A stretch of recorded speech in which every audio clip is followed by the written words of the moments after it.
Bonjour Sébastien. Bonjour. Alors, est-ce que tu peux te présenter et merci de nous accueillir à Strasbourg pour parler de la libération et de la ville pendant la Seconde Guerre mondiale? Alors, je suis Sébastien Sor, je suis historien de formation, spécialiste de la Seconde Guerre mondiale et je suis de profession guide conférencier, donc spécialisé dans les questions de mémoire en Alsace. Très bien. Donc là, tu vas nous guider un petit peu dans cette ville immense avec une histoire très riche par rapport à la Seconde Guerre mondiale. Donc on va te suivre et tu vas nous dévoiler certaines anecdotes. Exactement. Alors, ce qu'on va faire, c'est qu'on va commencer ici avec la cathédrale, monument emblématique de Strasbourg, et je vais commencer par brosser un tableau de Strasbourg au moment où la Seconde Guerre mondiale commence. Alors, en 1939, Strasbourg est une ville française qui compte 180 000 habitants. La ville est à ce moment-là française. Il faut faire un petit retour en arrière pour bien comprendre où nous nous trouvons. L'Alsace est une région très particulière par rapport aux autres régions françaises. C'est une région qui, pour l'essentiel de son histoire depuis la fin de l'Empire romain, s'est retrouvée dans l'ère germanique de l'Europe. Donc nous sommes ici jusqu'au milieu du XVIIe siècle dans le Saint-Empire romain germanique. Et en 1681, Louis XIV annexe Strasbourg à son royaume. La ville reste en France jusqu'en 1870. Suite à la guerre de 1870-71, guerre franco-allemande, l'Alsace redevient allemande. C'est le second Reich allemand, second empire allemand. La ville est agrandie. On va construire la Neustadt. On sera tout à l'heure dans ce quartier. Après 1918, après la fin de la Première Guerre mondiale, l'Alsace est à nouveau en France et c'est là que nous arrivons en notre mois de septembre 1939 lorsque la guerre commence. Alors entre le 1er et le 3 septembre 1939, nous ne sommes pas encore officiellement dans un état ouvert de guerre entre la France et l'Allemagne. La guerre sera déclarée à l'Allemagne le 3 septembre, mais suite au risque de guerre, on va mettre en place les mesures qui avaient été prévues d'évacuation des populations. Alors on va évacuer toute la population qui se trouve le long de la frontière franco-allemande, en Alsace ainsi qu'en Moselle, et environ 10 km en arrière, donc jusqu'aux fortifications de la ligne Maginot.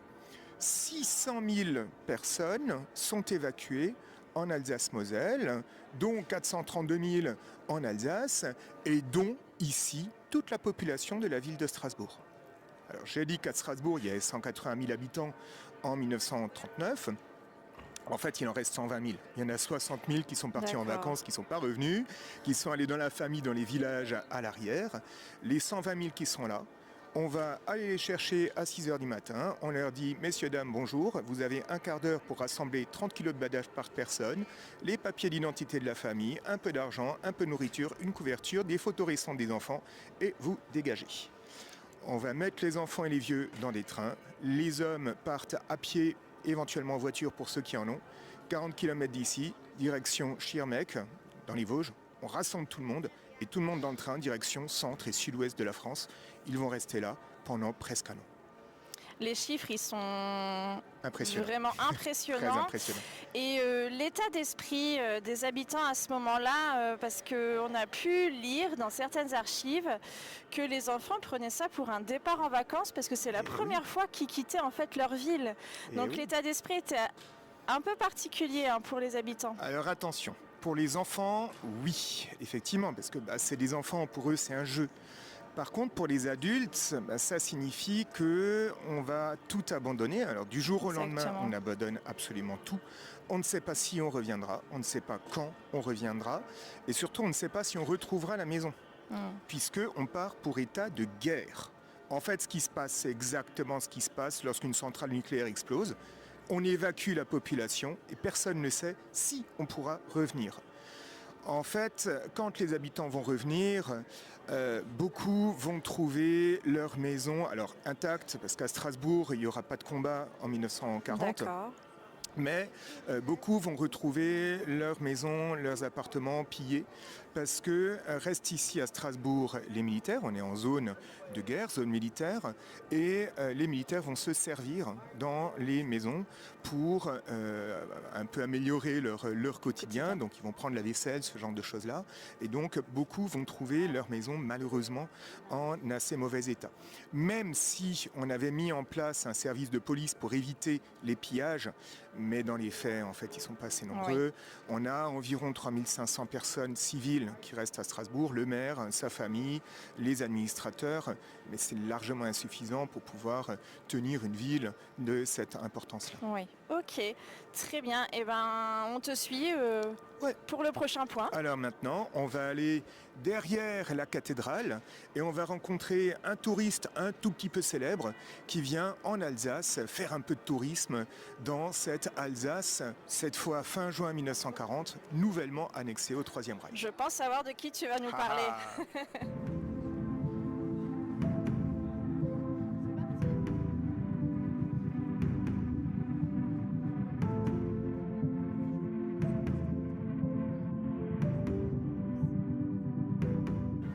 Alors, deuxième point de la visite, est-ce que tu peux nous en dire plus? Pourquoi on est dans ce coin, à côté de la cathédrale? Alors, cette petite porte qui est là, donc il y a là un petit portail et une petite porte là derrière qui donne sur le bas-côté de la cathédrale. Cet endroit-là, c'est par là que va entrer Hitler, qui le 28 juin 1940, alors qu'il est en train de finir de déchirer et de piétiner avec ses bottes cloutées le traité de Versailles, vient en Alsace. Le 28 juin 1919, c'était la signature du traité. 28 juin 40, il vient ici en Alsace pour marquer le fait que désormais, ici, ça ne sera plus la France, ça sera le Troisième Reich. Donc retour aux frontières d'avant 1918. La frontière n'est plus sur le Rhin, elle est sur les Vosges. L'Alsace fait partie des régions, alors c'est l'Alsace et la Moselle, le nord de la Lorraine. L'Alsace, pendant la Seconde Guerre mondiale, n'est pas occupée. Elle est annexée au Troisième Reich. C'est quelque chose de très très particulier, c'est important à comprendre. Jusqu'en novembre 1942, la France, c'est schématiquement 3 zones, c'est un peu plus compliqué, mais en gros c'est ça. Le nord est occupé, donc administration française, Vichy, avec présence de l'armée allemande. Le sud, zone dite libre, dictature de Vichy. Et l'est, Alsace, Moselle, annexée au Troisième Reich. Sous domination nazie, avec tout ce que ça implique, avec camps de concentration, avec déportation, avec Gestapo, avec obligation de parler allemand. Bref, on va voir tout ça pendant la visite, on va voir ce que ça signifie. Et donc Hitler, pour commencer cette annexion, symboliquement, vient ici à Strasbourg et il vient visiter la cathédrale. Alors il est un peu embêté parce qu'il ne peut pas entrer par le grand portail. Évidemment, il aurait sans doute voulu une entrée par le grand portail. Symbolique. Simplement, il ne peut pas. Parce que le grand portail est masqué. Il y a des planches avec du sable pour protéger les statues. C'est de la défense passive, les protéger des bombardements. Elles vont rester d'ailleurs jusqu'en 1945. C'est des choses qui restent jusqu'à la fin de la guerre. Bon, Hitler arrive ici, il entre par cette porte, il va visiter l'intérieur de la cathédrale. Alors, c'est un peu décevant parce que les vitraux ne sont pas là. Ils ont été démontés en 1939 et envoyés avec la population dans le sud-ouest de la France. L'intérieur, tous les éléments de statuaire importants sont sous des sacs de sable, donc là encore, pas très intéressant. Alors on a des vidéos, on a les archives, on a les actualités allemandes de cette époque-là. Alors Hitler, il regarde, ça intéresse bien. Alors Hitler, c'est un architecte, donc lui, il s'intéresse bien, ça lui plaît bien. C'est pas son truc, l'architecture médiévale, mais dans son esprit de nazi, pour lui, c'est une cathédrale allemande. Il va d'ailleurs considérer que c'est la plus allemande des cathédrales, et donc il va revoir ça, alors ça l'intéresse bien, bon. Et donc il sort.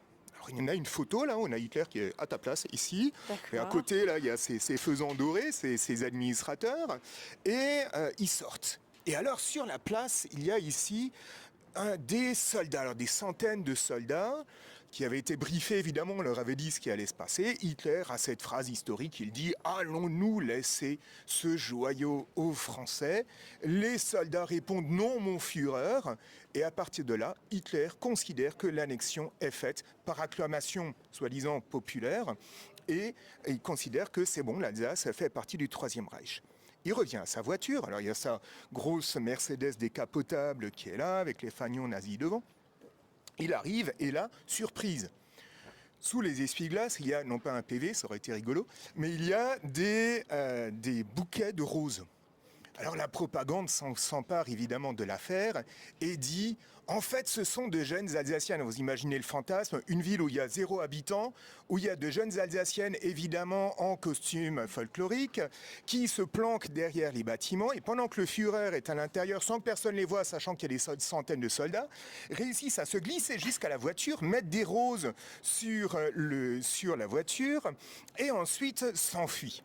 Évidemment, c'était un montage des services de propagande, mais il s'agit de montrer que la population alsacienne veut cette annexion et qu'elle trouve que c'est très bien d'être de retour en Allemagne, fût-elle nazie. Très bien, eh bien c'est parti pour le 3e point de la visite. On va aller voir l'histoire de très grandes places de la ville. Exact. Alors nous allons passer sur la place Kléber, principale place de la ville, et nous allons passer sur la place Gutenberg. C'est parti!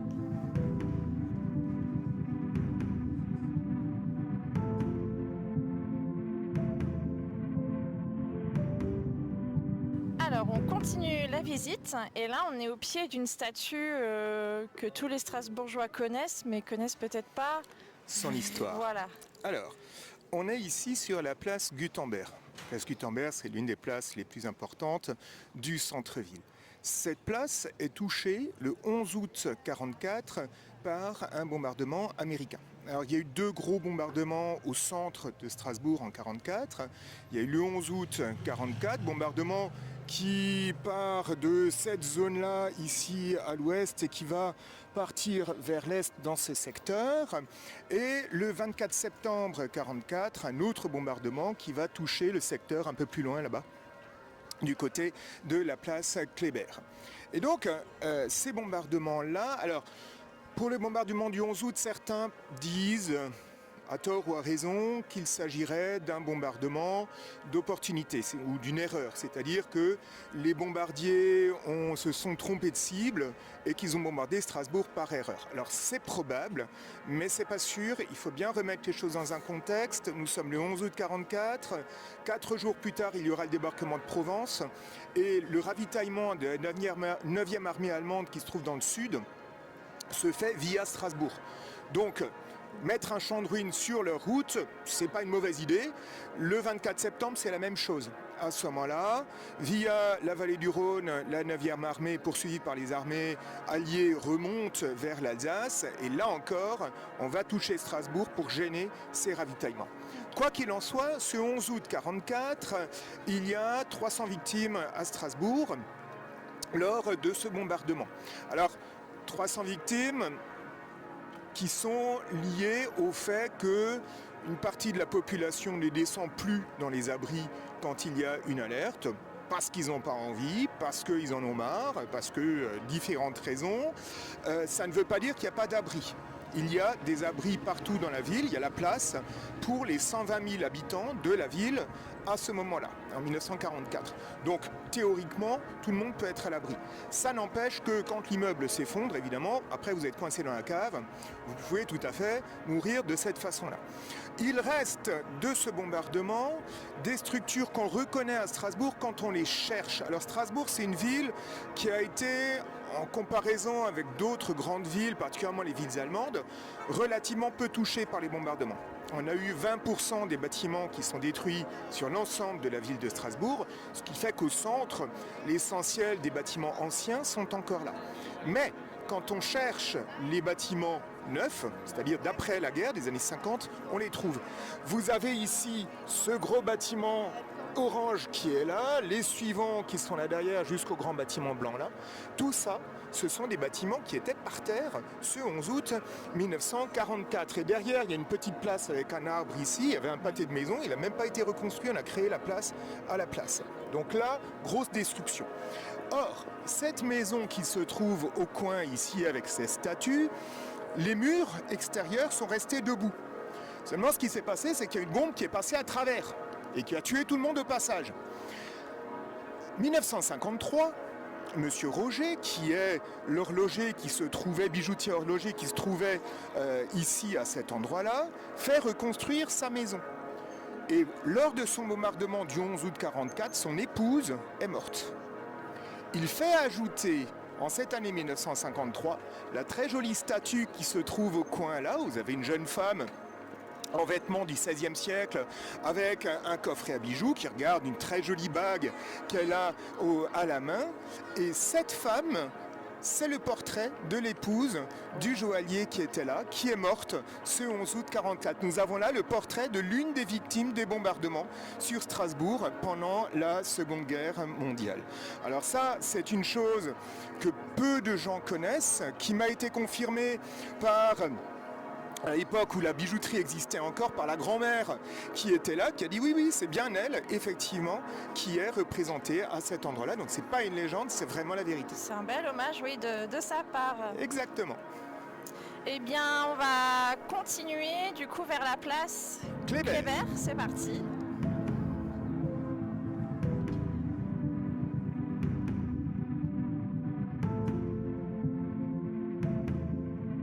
Nous venons d'arriver place Kléber, place emblématique de Strasbourg. Exactement. Alors, la place Kléber, c'est la place principale de la ville, c'est le cœur battant de la ville de Strasbourg, et la place Kléber porte le nom du général Kléber, qui est là au milieu de la place. Il y a sa statue. Kléber est né en 1753 à Strasbourg, il devient architecte, et au moment de la Révolution française, il devient général dans l'armée révolutionnaire. Alors il va se battre un peu partout, il va aller en Allemagne, il va aller en Vendée, et en 1798, il suit Bonaparte en Égypte. C'est l'expédition d'Égypte. Il meurt en Égypte en juin 1800, il est assassiné, son corps revient en direction de la France, mais Napoléon ne laisse pas revenir, puisque Napoléon, son étoile montant à ce moment-là, ne veut pas voir un général auréolé de gloire, fût-il mort, revenir lui faire de l'ombre. Donc il le laisse au large de Marseille, au château d'If, jusqu'en 1830. 1830, le corps de Kléber revient à Strasbourg, et revient dans une chapelle attenante de la cathédrale. 1838, on l'enterre sous cette place. Et 1840, on rajoute la statue par-dessus. La statue reste là pendant 100 ans, avec son corps. Alors notons une chose importante, entre 1871 et 1918, ici, c'est l'Allemagne. Les Allemands laissent Kléber à sa place. Il n'y a pas de problème, il y a même des cérémonies, des dépôts de gerbes devant ce général. Fut-il français, il n'y a pas de problème. De toute façon, on s'en fout, il est mort. Donc, pas de problème. Seulement les nazis, eux, ça leur pose un problème. 1940, les nazis arrivent. Qu'est-ce que c'est que ce symbole français au milieu de notre ville allemande? Ça va pas du tout. Alors on démonte Kléber, la statue va passer la guerre dans les caves du musée historique, et on sort Kléber de son caveau et on l'envoie faire du tourisme en banlieue dans un cimetière militaire. Carrément. Où il va rester jusqu'à la fin de la guerre. La place ici devient la grande place centrale de la Strasbourg nazie. On va rebaptiser la place, on lui donne le nom de Karl Roos, qui était un autonomiste alsacien pro-nazi, qui a été fusillé pour acte d'espionnage en 1940 par les Français au début de la guerre. Les nazis font de ce personnage, qui dans les faits n'est pas important historiquement, il n'a pas d'envergure particulière, mais les nazis en font un mythe. Ils créent en fait le mythe du grand pro-allemand, pro-nazi alsacien, et ils vont en faire une sorte de héros alsacien pro-nazi. Et donc ils vont lui donner son nom à cette place. Donc la Karl Roos place Karl Roos. Cette Karl-Roos-Platz devient la grande place de rassemblement nazi. Imagine un petit Nuremberg avec des centaines de nazis en rang ici. Là derrière, il y avait à cette époque-là un bâtiment plus ancien de la fin du 19e siècle, c'était la Maison Rouge. Et devant la Maison Rouge, une grande estrade avec plein de drapeaux nazis. Et sur l'estrade, le Gauleiter Wagner, c'est le responsable, une sorte de préfet nazi de la région, le Gauleiter Wagner, qui fait un discours. Alors Wagner, celui-là, c'est une sorte de prototype du nazi. Il est né en 1895, donc il est jeune, il a 45 ans au moment où l'Alsace est annexée. Il est l'un des plus ancien compagnon de route de Hitler. Il l'a rencontré en 1923. Ils ont tenté le putsch de Munich ensemble. Ils ont été en prison ensemble. Ils reconstituent le parti à partir de 1925 ensemble. Et à ce moment-là, Wagner devient le chef du parti de l'autre côté du Rhin, dans la région du Pays de Bade. Donc juste de l'autre côté, c'est le miroir par rapport à l'Alsace. Et en 1940, Wagner annexe à son empire l'Alsace. Ça devient le Gau Oberrhein, donc la région nazie du Rhin supérieur. Et donc Wagner, c'est le responsable de la région. Il est juste derrière Hitler, il a droit de vie ou de mort sur ces sujets. Lui, il va provoquer deux choses. Il va, alors comme tout nazi évidemment, déporter toute la population juive, on en parlera. Il va mettre en place la Gestapo, la police politique. Il va brimer la population, il va réprimer toute opposition. Mais en même temps, c'est un modèle un peu particulier de nazi, il a un cerveau en état de marche. Il sait qu'on ne peut pas uniquement taper sur les populations, il faut aussi qu'il y ait une carotte à côté du bâton. Et donc, il va dire aux Alsaciens, regardez, vous avez une culture allemande, utilisez donc votre culture allemande, parlez alsacien, soyez fiers d'être allemand. Et donc, il va essayer de travailler là-dessus. En fait, Hitler lui avait dit la population alsacienne, les 2/3 sont trop français, je ne veux plus les voir, vous m'en débarrassez, vous les mettez où vous voulez, mais je ne veux plus les voir. Et dans 10 ans, la région doit être complètement allemande. Wagner lui dit oui, mon Führer, dans 5 ans c'est fait. En fait, 5 ans plus tard, ça sera exactement l'inverse qui sera passé. Les Alsaciens vont à bon droit se jeter dans les bras des Français qui seront les libérateurs. Mais quoi qu'il en soit, Wagner est persuadé que sa politique va fonctionner. Et donc il va essayer de cultiver la culture allemande, il va pousser, comme disent les Alsaciens, à parler alsacien. En fait, à partir de 1942, les nazis vont interdire l'alsacien. Ils se rendent compte que l'alsacien, c'est plus une forme de résistance passive. C'est une façon de ne pas parler allemand. Donc ils disent, écoutez, vous ne parlez plus alsacien, vous parlez allemand. On va envoyer les gens, inciter les jeunes Alsaciens à entrer dans la Hitlerjugend, dans les jeunesses hitlériennes. À partir de mai 1941, Wagner va envoyer les jeunes Alsaciens et Alsaciennes dans le Reichsarbeitsdienst, le RAD, service civil nazi. 6 mois de service civil nazi, ce qui en fait est une préparation pour le service militaire. En août 1942, le coup près tombe. À ce moment-là, obligation pour les jeunes Alsaciens d'entrer dans l'armée allemande. À partir de août 1942 et jusqu'à la libération, il y aura en tout 100 000 Alsaciens qui vont partir sous un uniforme qu'ils ne reconnaissent pas, puisque les jeunes de cette époque-là, quand ils ont 20 ans en 1942, ils sont nés juste après la Première Guerre mondiale, ils se sentent français. Et donc, on va avoir le phénomène qu'on appelle des malgré nous. Ils partent malgré eux, contre leur volonté, sous un uniforme qu'ils ne reconnaissent pas. Alors en tout, on compte 132 000 Alsaciens mosellans qui partent ainsi sous l'uniforme allemand, comme disent, dont 100 000 Alsaciens. Le traumatisme va être extrêmement lourd. Il va y en avoir 50 000 qui vont mourir. Il y en a 50 000 autres qui, eux, vont revenir blessés. Alors, blessés, c'est blessure lourde, donc un bout qui manque, voire plus. Ceux qui reviennent sont de toute façon lourdement traumatisés psychologiquement. Beaucoup sont passés par les prisons soviétiques. Les derniers qui rentreront en 1955, après la mort de Staline, 10 ans après la fin de la guerre. Ils rentrent avec les derniers prisonniers allemands. Le gros problème, c'est après la guerre. Après la guerre, on va faire les comptes, évidemment, et il va y avoir en 1953 le procès de Bordeaux, qui est le procès du massacre d'Oradour-sur-Glane, en juin 1944. À ce procès-là, il n'y a finalement que des lampistes. Il y a des soldats du rang allemands. Les officiers, on les connaît, ils sont en zone d'occupation britannique, mais les Britanniques refusent de les extrader vers la France. Et donc, on va condamner les 12 Alsaciens qui sont présents. Alors sur les 12, il y en a 2 qui sont des volontaires. Il faut bien faire la différence. 100 000 Alsaciens, malgré nous, qui partent de force. Alors c'était ça ou la déportation de la famille, donc ils n'avaient pas le choix. Donc 100 000 qui sont déportés de force, on en compte à peu près 2000 volontaires entre 40 et 44. Donc il y a des volontaires, mais c'est une toute petite minorité de rien du tout. Et donc dans les 12 là, il y en a 2 qui sont volontaires. Donc eux sont évidemment condamnés, les autres sont condamnés avec. Et moi, en Alsace, grosse manifestation de deuil, on a fait le procès de l'Alsace pendant la guerre, on nous a pris pour des collabos, ça ne va pas du tout, c'est l'horreur absolue.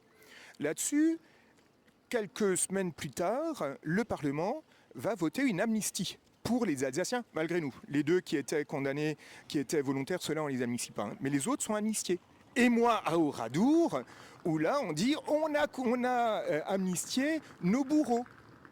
Et finalement, la situation est restée comme ça depuis. Donc c'est quelque chose qui est resté très très lourdement encore aujourd'hui. En fait, cette non-compréhension entre le cas alsacien et le reste du pays. Dans le reste du pays, quand un Français, pendant la guerre, se retrouve sous uniforme allemand, c'est un collaborateur, c'est des volontaires. En Alsace, les 3/4, ils sont obligés. C'est simplement qu'ils n'ont pas le choix. Les nazis les forcent. Et donc, ce cas des malgré nous est resté très très lourd à ce moment-là. Revenons à notre Kléber. Alors Kléber, donc, une fois que la ville est libérée, Kléber se retrouve toujours dans son cimetière militaire en banlieue. À la fin de 1945, en septembre 1945, on va le chercher, on le remet sous la place, on remet sa statue par-dessus, et il est resté depuis. Il est toujours là, mais il n'est plus tout seul. Depuis 1968, il y a un parking souterrain sous la place. Le problème a été, qu'est-ce qu'on fait avec Kléber ? On a fait ni d'une ni deux, on a creusé le souterrain autour de sa tombe. Et quand on descend dans le parking là en bas, au milieu, il y a une zone fermée avec une plaque avec marqué « Kléber est là ». Alors Kléber, lui, il a été remis, la place est de nouveau française. Entre-temps, le Gauleiter Wagner, qu'on avait vu faire son discours là derrière, celui-là, à la fin de la guerre, il a disparu des écrans, il est parti lors de la libération de la ville, il est passé de l'autre côté de la frontière. Hitler lui confie au printemps 1945 l'organisation du Wehrwolf. C'est un mythe, plus un mythe qu'une réalité, c'est un rêve nazi de résistance interne allemande après la défaite contre les Alliés. Il n'y aura jamais de réelle réalité. Et Wagner, en fait, va finalement, à l'été 1945, être fait prisonnier par les Alliés, ramené en France.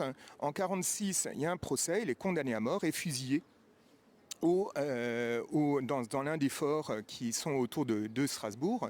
Il est fusillé par les Français. Ces dernières paroles seront quelque chose du genre « Vive l'Alsace allemande, nous avons été condamnés par un tribunal illégitime, l'histoire nous jugera de façon positive ». Donc il reste nazi jusqu'à la fin. Donc c'est vraiment le vrai nazi. Et c'est ce personnage-là qui dirige l'Alsace pendant toute la guerre. Ce qui explique qu'il pousse les Alsaciens à entrer dans l'armée allemande, qu'il les force à entrer dans l'armée allemande, parce qu'en tant que nazi, il considère que les Alsaciens sont allemands. Il faut bien comprendre, pour un nazi, ça c'est le piège des nazis, quand un nazi dit une nationalité, quand il dit « vous êtes français, vous êtes allemand », pour lui, ce n'est pas les papiers d'identité qui comptent, ce n'est pas la culture, c'est dans les gènes. Donc pour lui, un Alsacien est allemand du moment que ses ancêtres sont alsaciens, donc allemands. Si dans le tas, il y en a un qui à un moment est venu du reste de la France, s'est installé ici, a eu des enfants ici, c'est tout de suite plus vraiment un vrai Alsacien. Ça va être à moitié un Français. Donc on va aller chercher là-dedans, hein, donc c'est du racisme à l'état pur. On va vraiment chercher la pureté de la race alsacienne qui n'existe pas, mais les nazis considèrent que c'est des Allemands, donc des Alsaciens purement. Impressionnant. Ok, merci pour ces anecdotes. Donc là, on va aller parler d'un point plutôt essentiel aussi pour Strasbourg, qui va être la partie de la déportation. Et là, on va aller au niveau de la synagogue. Effectivement, alors c'est un point tout à fait essentiel, alors pas seulement pour Strasbourg, mais pour l'ensemble de l'Europe. Quand on parle de nazis, on parle d'antisémitisme. Et donc, on va voir comment les nazis gèrent d'une part la population juive en Alsace et d'autre part les traces de sa présence avant leur arrivée. Très bien, retraversons Strasbourg et rendez-vous à la synagogue.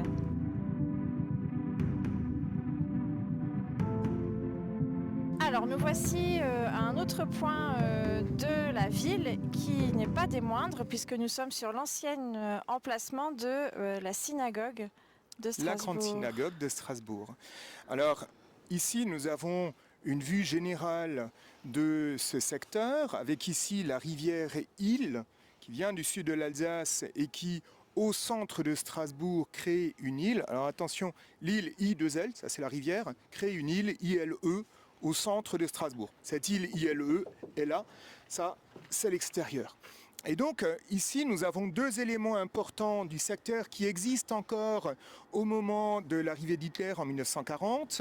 Nous avons ici une ancienne gare qui date de la première moitié du 19e siècle. Et ici nous avons ce grand, très très beau bâtiment néo-roman qui a été construit en 1898, c'est la grande synagogue de Strasbourg.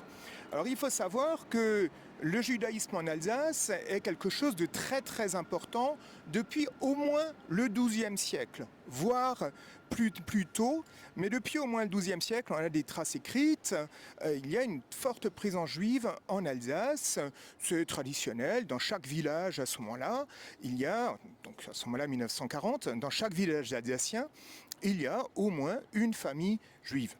Or, quand les nazis arrivent, la première chose qu'ils vont faire, c'est de faire revenir la population. On avait laissé tout à l'heure notre population de Strasbourg dans le sud-ouest de la France. On les fait revenir. Donc il y avait théoriquement 180 000 habitants à Strasbourg. On en fait revenir 120 000. Les 60 000 qui manquent, ce sont ceux qui ne veulent pas revenir. Alors la plupart veulent revenir parce que on n'abandonne pas sa maison comme ça en un quart d'heure sans vouloir revenir. Première chose. Deuxième chose, on ne va pas faire revenir tous ceux qui font trop français dans le paysage. Donc les officiers français, à moins qu'ils signent un papier comme quoi ils renoncent officiellement à la nationalité française et qu'ils acceptent l'annexion, on ne va pas faire revenir tous ceux qui politiquement sont dangereux, c'est-à-dire les membres de partis politiques de gauche, les communistes évidemment, les membres de syndicats, tout cela, on ne les fait pas revenir. Et évidemment les juifs. Donc on fait revenir le reste de cette population ici à Strasbourg. La population restante, juive restante en Alsace, va être déportée directement dès mi-juillet 1940 sur l'ordre de Wagner. Alors Wagner, entre le 13 et le 16 juillet 40, fait déporter les quelques 2500 juifs qui restent encore en Alsace à ce moment-là, et il va les déporter vers la France. On ne va pas les déporter vers l'Est. Attention, la Shoah, l'extermination, c'est à partir de juillet 41. C'est beaucoup plus tardif, il y a un an entre les deux. À cette époque-là, les nazis ont encore le fantasme d'évacuer les juifs. On les déporter, soyons clairs, mais dans leur tête, c'est évacuer les juifs ailleurs. Alors, ils ne savent pas trop où, éventuellement les États-Unis, voire la Palestine. Alors ça, c'est le grand fantasme qui part tous en Palestine, voire un projet ignoble qui existe depuis la fin du 19e siècle. On trouve ça sous la plume des idéologues antisémites français à la fin du 19e siècle, tels que Drummond. L'idée, c'est ce qu'on appelle le plan Madagascar. C'est-à-dire qu'on va déporter toute la population juive à Madagascar, on ferme l'île, ça devient une espèce d'immense camp de concentration, et on les laisse survivre comme ils peuvent là-bas. De toute façon, c'est loin, il n'y a pas de civilisation. Au bout de quelques générations, il n'y aura plus personne. C'est une extermination qui est indirecte. Problème, l'Angleterre tient les mers. Impossible de s'en débarrasser de cette manière-là. Et c'est pour cela qu'à partir de juillet 41, alors du fait déjà de l'impossibilité de les déporter et du fait qu'une fois entrés en Union soviétique, ils se retrouvent face à une communauté juive tellement importante que ce n'est plus gérable au niveau purement physique, au niveau purement administratif pour les nazis, ils vont passer à ce qu'ils appellent la solution finale du problème juif en Europe, autrement dit l'extermination. On ne peut pas s'en débarrasser physiquement pour les envoyer ailleurs, on les tue. Et donc, en Alsace, ici, le 16 juillet 1940, il n'y a plus de juifs, sachant qu'il reste encore quelques particularités aux yeux des nazis. Il reste ce qu'ils appellent les couples mixtes, c'est-à-dire les gens qui étaient mariés avec des personnes juives, ce que les nazis considèrent comme un crime. En fait, avoir des relations sexuelles entre un Allemand et un non-Allemand particulièrement juif, c'est pire qu'un crime pour eux. Et donc, ils vont faire la chasse à ces gens-là jusqu'en 1942. Et là, ils considéreront qu'ils ont terminé ce travail-là. Wagner, après avoir déporté les juifs alsaciens, envoie à Berlin un message. Alors, il est très fier, c'est le premier des gouverneurs nazis, des Gauleiter nazis qui fait ça. Il envoie à Berlin un télégramme avec ce mot nazi absolument immonde qui est « l'Alsace est Judenrein ». Pur de juifs. Les nazis parlent aussi de Judenfrei, libre de juifs. En fait, les nazis sont dans une mentalité d'assiégés, une mentalité dans laquelle ils considèrent que le monde est contre eux et qu'il y a un grand complot juif contre eux qui dirige tous leurs ennemis.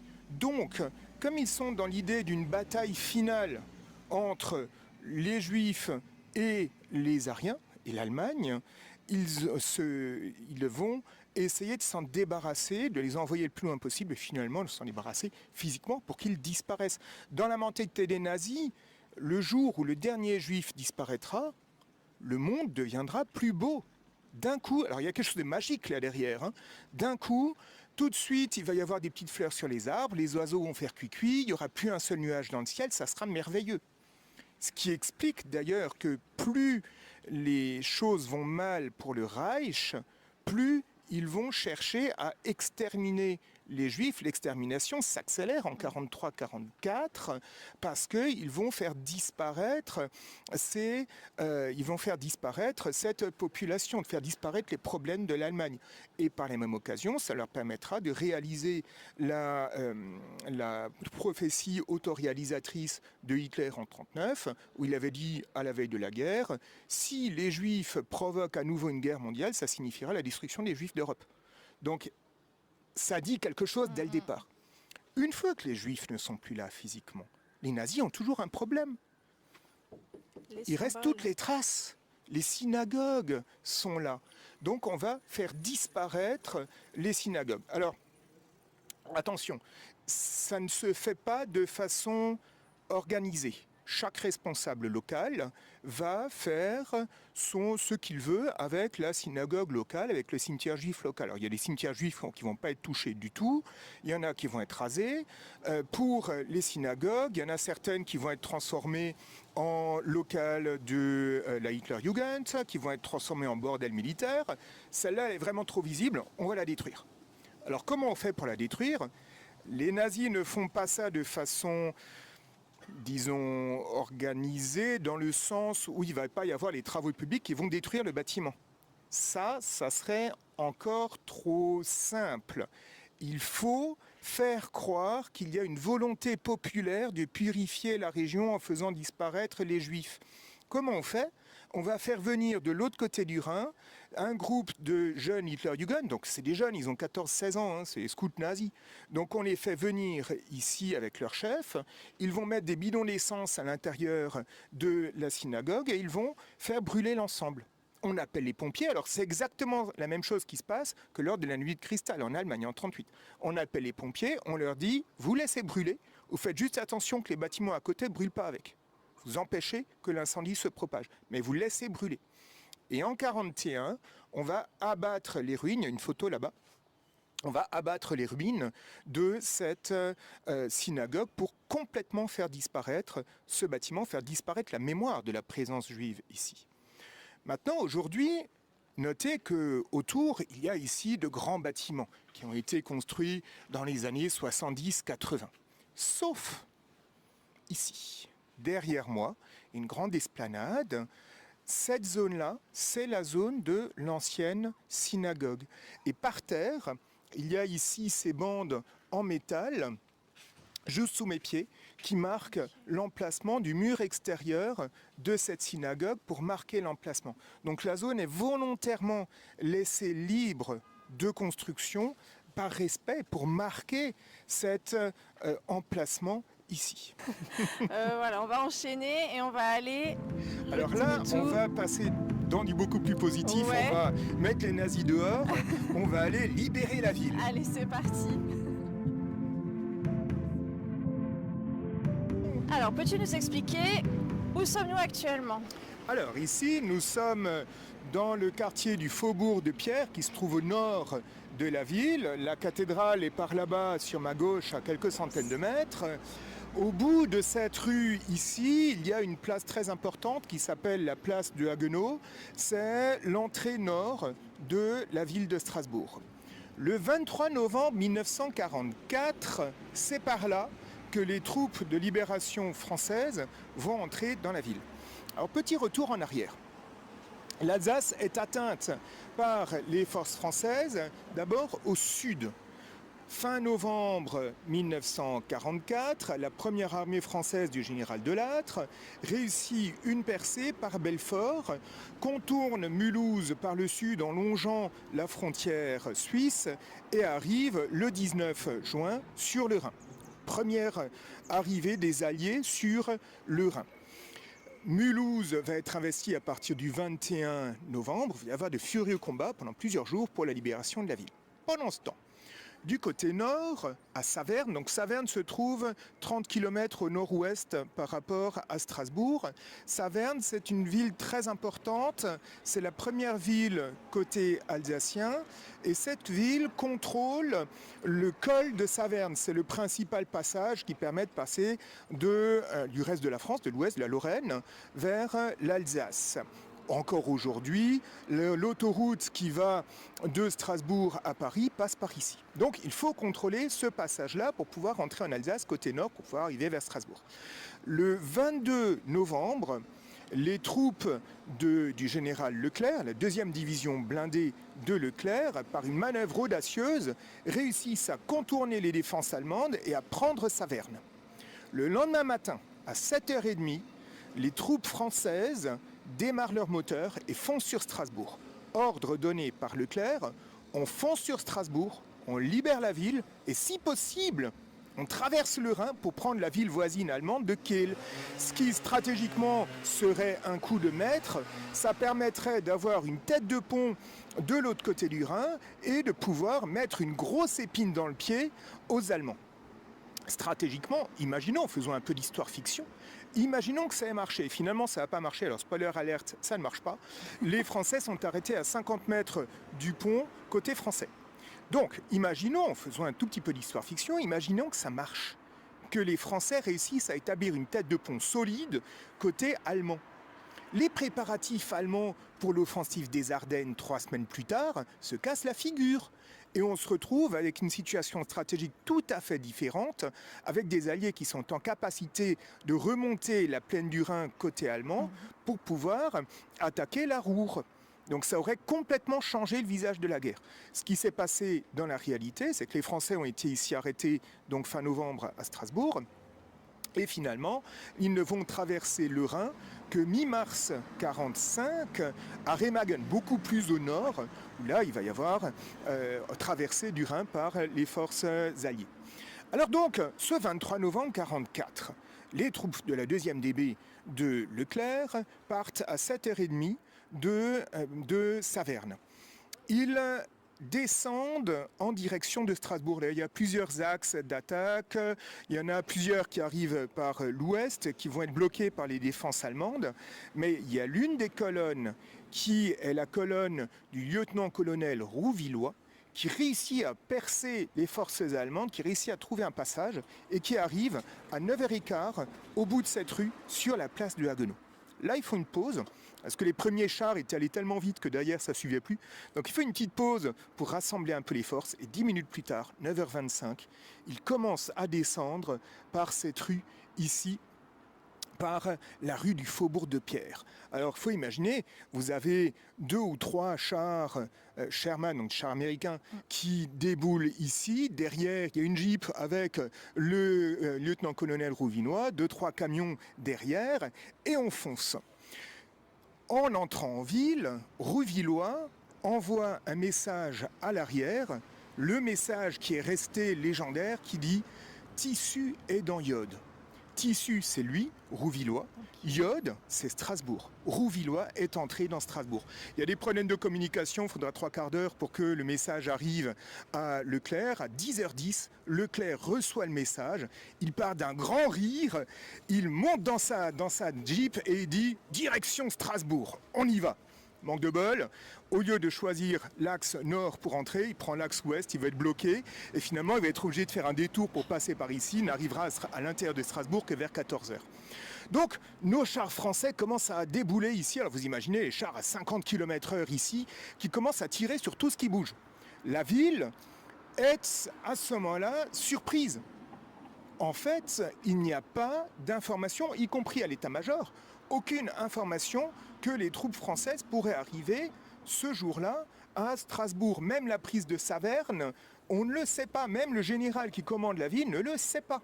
Il n'a pas d'infos depuis 2 jours. Il est persuadé que les Français sont de l'autre côté des Vosges, du côté de Sarrebourg. Or, là, ils arrivent, ils commencent à mitrailler sur tout ce qui porte un uniforme, tout ce qui ressemble à un camion, tout ce qui ressemble à un militaire, et ils remontent dans la ville. Alors, ils vont prendre 2 axes. D'une part, il va y avoir un axe qui va remonter par ici, qui va arriver devant la cathédrale et passer du côté sud de la ville pour ensuite prendre vers l'est sur le Rhin. Et un autre qui va longer ici les quais et qui va arriver sur la place de la République où il y a le commandement militaire de la ville. C'est là que nous nous dirigeons maintenant. Eh bien, c'est parti.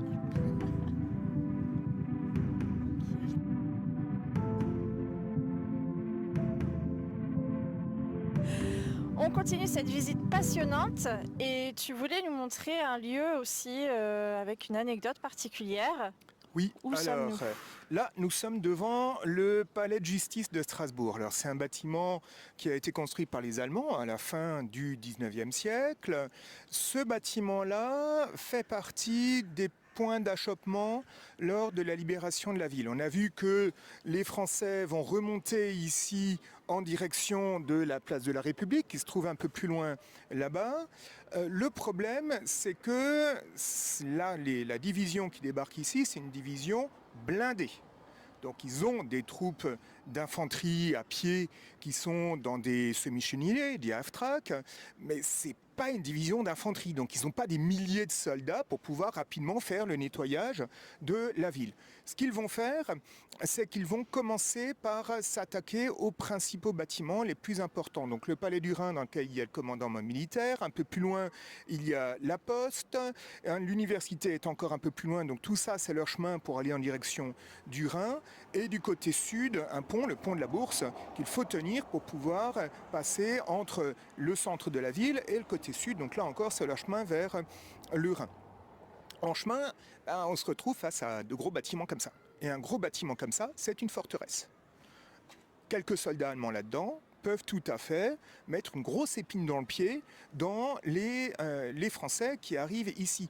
Ils ne sont pas uniquement en blindés. On a vu derrière, il y a des jeeps, il y a des camions, tout ça pour le ravitaillement. Et donc, évidemment, eux, ils vont essayer de couper les arrières des pointes pour les gêner dans leur progression.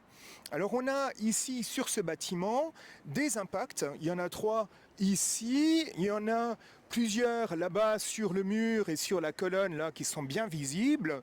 Ouais. Ça, ce sont des restes, des marques des combats qui ont eu lieu ici. Alors on a le 23 novembre 1944 une automitrailleuse française qui vient de l'autre côté de la rivière, là, de l'île, qui se poste en face et qui commence à mitrailler ici, d'où ces impacts ici. Alors ça, c'est l'un des lieux d'achoppement. La plupart, ça va être dans les casernes.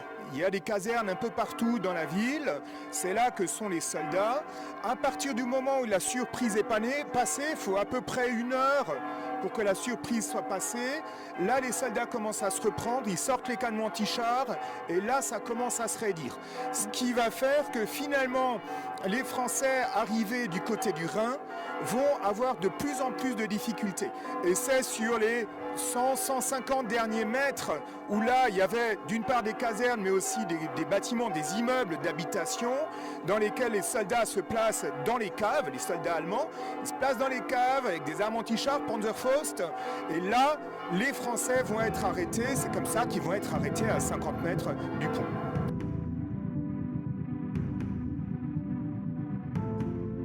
Donc nous venons de longer les quais, chemin emprunté par l'armée française. Et maintenant, Alors nos troupes de libération longent effectivement les quais et arrivent sur cette place. Alors cette place s'appelle depuis 1918 la place de la République. Les nazis l'avaient rebaptisée en Bismarckplatz, place Bismarck. Alors ils vont implanter toutes les grandes têtes allemandes ici à Strasbourg. La Adolf Hitler Place, la place Adolf Hitler, c'est la place Broglie qui se trouve juste à côté. Or donc, nous avons ici cette place de la République qui va être investie par les troupes françaises vers 10h ce 23 novembre 1944. Et à ce moment-là, ils se retrouvent face à cet immense palais qui est le palais du Rhin. Alors le palais du Rhin, c'est un bâtiment qui date de la fin du 19e siècle, qui était à l'origine prévu pour être le palais impérial de Strasbourg. C'est la maison de vacances de l'empereur quand il vient en visite en Alsace. Là-dedans se trouve le commandement militaire allemand le 23 novembre 1944. Or, le général Waterroth, qui est le général commandant la place, est en conférence à ce moment-là avec ses officiers dans le palais. Et il a raconté après sa capture comment ça s'est passé. Alors on a directement le témoignage de sa propre bouche. Il raconte que donc il est avec ces généraux-là et il va faire une conférence sur le thème « Tout va bien, les Alliés sont à Sarrebourg, on a le temps de préparer la défense de la ville, pas de problème ». Là-dessus, le téléphone sonne. Il prend son téléphone et on lui dit « Mon général, les Français sont à Wasselonne ». Vingtaine de kilomètres d'ici. Il dit quoi? Qu'est-ce que c'est que cette affaire? C'est pas vrai, je ne vous crois pas. Il raccroche, il dit à ses officiers, messieurs, je ne veux plus entendre de propos défaitistes de ce type-là.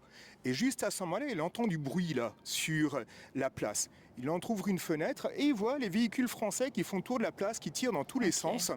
Donc qu'est-ce qu'il fait? Il referme la fenêtre, il passe par une porte dérobée à l'arrière, il prend sa voiture, il file vers le nord et il s'enfuit dans un fort à proximité de Strasbourg, où il va rester 2 jours. Finalement, il va se rendre le 25 novembre. Et il reviendra à ce moment-là dans ce palais qui, entre-temps, était devenu le PC, le poste de commandement, du général Leclerc. Alors, la reddition du palais ne va pas se faire très rapidement. Je vous ai dit, les Français manquent d'infanterie, donc c'est des véhicules. Il y a quelques hommes qui vont descendre de là, ils entrent dans le palais, les étages sont abandonnés à ce moment-là. Seulement, dans les caves, il y a des officiers qui refusent de se rendre. Là, il va y avoir quelques échanges de tirs, ça va durer un peu longtemps, jusqu'à environ 14-15 heures. Là, et ça va beaucoup négocier, jusqu'à ce que, enfin, suite au fait que les Français aient ramené un général allemand capturé ici pour négocier, les officiers acceptent de se rendre pour le palais lui-même. On demande à un colonel qui est là, écoutez, vous êtes le plus haut gradé de la garnison pour l'instant ici, donc demandez à tous vos hommes de se rendre, capituler. Et là encore, on a les témoignages directs. Il entrouvre une fenêtre, il regarde ce qui se passe dehors. Alors à ce moment-là, des blindés, il n'y en a plus. Il y a 2-3 F-Track qui sont là. Les blindés, ils sont tous sur le Rhin en train de se battre. Donc il regarde et dit « Désolé messieurs, ce n'est pas assez pour une capitulation. Donc je rends le palais, mais je ne capitule pas pour l'ensemble de la garnison. » La capitulation complète de la ville, ça sera le 25, lorsque Waterroth se rendra dans son fort. Pendant 2 jours, la ville va rester dans une totale insécurité. Il y a des tirs un peu partout, il faudra un certain temps pour que le nettoyage soit complet. Il y a des tirs un peu partout, il y a une grande peur des francs-tireurs. Leclerc va prendre des mesures très énergiques. Le 25, il va faire afficher partout des affiches dans la ville pour dire « Attention, toute personne qui sera prise les armes à la main, en dehors évidemment des armées françaises ou des FFI, donc les anciens résistants, qui eux vont être versés plus tard dans l'armée française, toute personne prise les armes à la main est considérée comme franc-tireur et sera fusillée. Et pour chaque soldat français abattu, on va abattre 5 otages. Les otages, c'est des civils allemands qui avaient été faits prisonniers et enfermés, et donc on va les abattre. Alors il se met en dehors du droit international ou en dehors de la Convention de Genève. On peut lui en vouloir, c'est vrai, effectivement, il est totalement dans l'illégalité. D'un autre côté, nécessité fait loi parce qu'il se retrouve dans une situation qui est dramatique. C'est une division blindée, ils ne peuvent pas tenir une ville tout seuls. Il y a encore une tête de pont allemande petite, mais qui existe sur le Rhin. Il y a toujours la possibilité d'une contre-offensive allemande tant que le général von Watterott ne s'est pas, c'est pas un von, Watterott ne s'est pas rendu, donc grande insécurité. Il faudra attendre le 28 novembre avec l'arrivée des troupes américaines pour que la sécurité soit vraiment totale, il y a assez de monde, et à ce moment-là, les Américains, la première chose qu'ils font, c'est lever les mesures de sécurité de Leclerc pour faire en sorte qu'il n'y ait pas de dérapage de type Lego. Cela étant, on reste toujours sous les bombardements, sous la menace, et ce pendant 5 mois.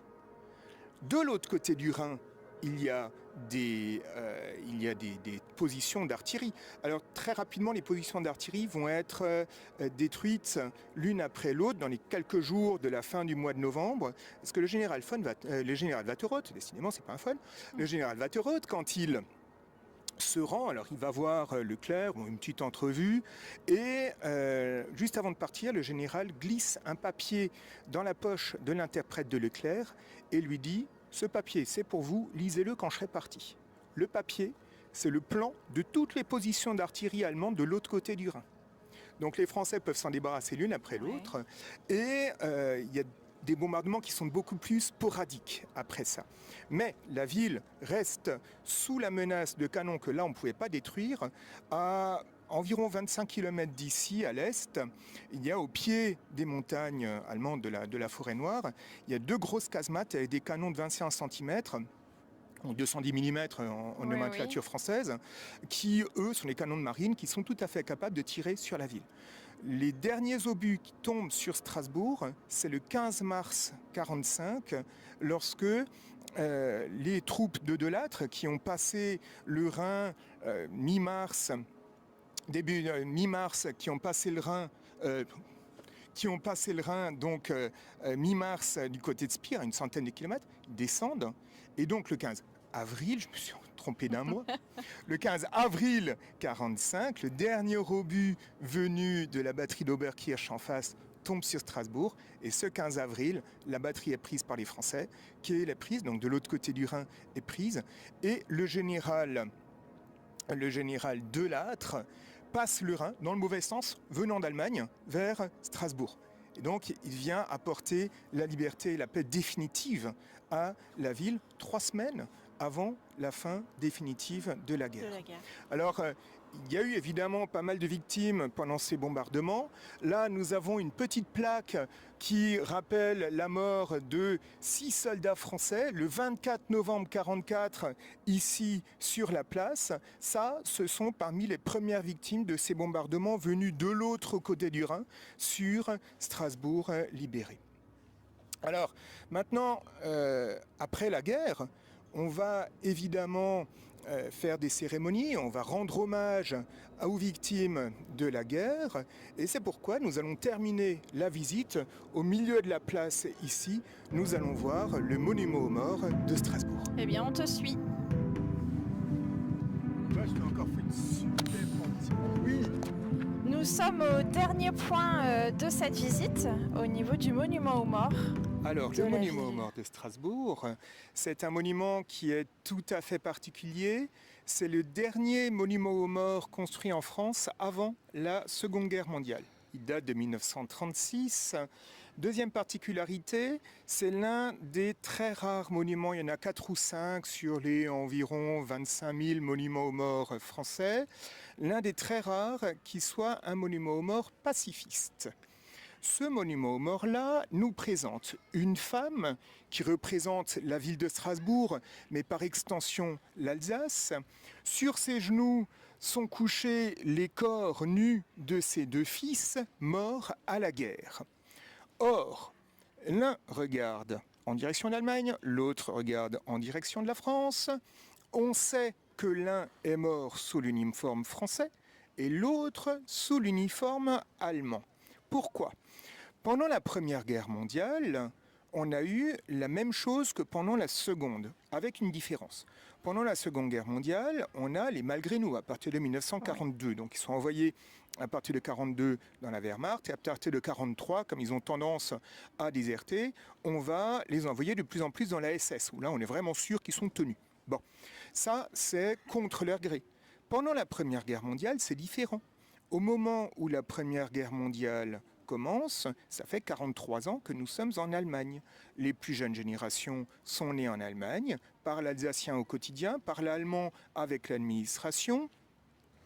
Ils vont être à l'école allemande, on va leur dire qu'ils sont allemands, et ils vont faire leur service militaire dans un régiment allemand. Ils sont allemands, bon, de plein droit. Et donc, à ce moment-là, on va avoir des jeunes hommes qui vont tout à fait naturellement partir à la guerre dans l'armée allemande, qui vont d'ailleurs se comporter de façon tout à fait correcte comme n'importe quel soldat. Il y en a pas mal qui vont être décorés, il y aura des héros de guerre alsaciens allemands, c'est tout à fait normal. Au début de la Première Guerre mondiale, il y a une petite minorité, à peu près 2 à 3 000 Alsaciens, qui refusent de combattre pour l'Allemagne, qui partent du côté français, traversent les Vosges pour partir côté français. Ceux-là vont avoir des problèmes, les Français se disent « mais qui vous êtes ? Pourquoi vous êtes venus de ce côté-là ? Vous êtes peut-être des espions ». Donc il leur faudra plusieurs mois pour faire reconnaître que non, on est vraiment volontaire, on veut vraiment combattre pour la France. En tout, il y aura environ 12 000 Alsaciens, 12 à 15 000 Alsaciens qui vont combattre pendant la Première Guerre mondiale côté français.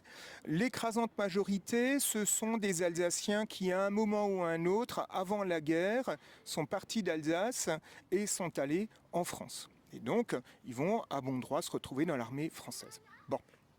Donc l'écrasante majorité sont des Allemands. Mais on trouve des Alsaciens des 2 côtés. D'où cette représentation ici avec l'un des 2 qui est mort du côté français, l'autre du côté allemand. Ce sont 2 frères. Il est tout à fait possible pendant cette guerre d'avoir l'un des frères qui dit non, moi je suis allemand, je me bats avec l'Allemagne, et l'autre qui dit mais non frérot, t'es complètement con, moi je suis pour la France, on va du côté français. Et donc ils se séparent et il est possible qu'ils se retrouvent même dans 2 tranchées l'une face à l'autre et qu'ils s'entretuent. Maintenant, problème, ils sont nus. Impossible de savoir lequel est mort de quel côté. L'idée, c'est de montrer à quel point une guerre est quelque chose de complètement débile, puisque on ne tire pas pendant une guerre sur une personne, on tire sur un uniforme. On tire sur la couleur ou la forme de l'uniforme, qui est le bon uniforme ou le mauvais uniforme, on ne tire pas, on tire. Et donc là, une fois que notre personnage est nu, impossible de savoir de quel côté il se place. Ce monument, après la Seconde Guerre mondiale, va prendre une autre ampleur encore, puisque là, on a eu toutes les souffrances de la Seconde Guerre mondiale, on a eu les malgré nous, donc de nouveau des Alsaciens des 2 côtés. Il y a eu des centaines de jeunes strasbourgeois qui ont dû partir dans l'armée allemande, et parmi les libérateurs de la 2e DB, il y a des Alsaciens. Donc il y a des Alsaciens des 2 côtés. Et donc là encore, on va avoir une guerre fratricide. D'où ce monument qui est toujours très aimé aujourd'hui par les Strasbourgeois, mais surtout par les Alsaciens, puisqu'il va réunir l'ensemble des souffrances des 2 guerres mondiales dans la région. Et donc c'est un symbole extrêmement puissant et extrêmement important pour nous. Très bien, oui, ce souci d'uniforme, effectivement. Et oui, c'est une chose à laquelle on ne pense pas. Tout à C'est fait. un gros problème d'ailleurs dans une guerre moderne. On le voit dans la guerre en Ukraine, où ils portent à peu près les mêmes uniformes des deux côtés, ils sont obligés de mettre des bandes de scotch de couleur blanche pour les Russes, jaune ou bleu pour les Ukrainiens, pour se différencier entre eux, parce qu'ils portent à peu près les mêmes uniformes. Donc ça pose de gros problèmes, cette histoire d'uniforme. Mais là, la symbolique est plutôt adoucie, on va dire, du fait de ces corps nus. Hein, oui, je tout trouve. Tout à fait. Super. Bah, en tout cas, un grand merci pour toutes ces précisions sur Merci la libération de Strasbourg. Moi, je repars avec plein de petites histoires et encore plus riches de cette histoire de Strasbourg. On se retrouve pour d'autres reportages sur D-Day Live. Parfait.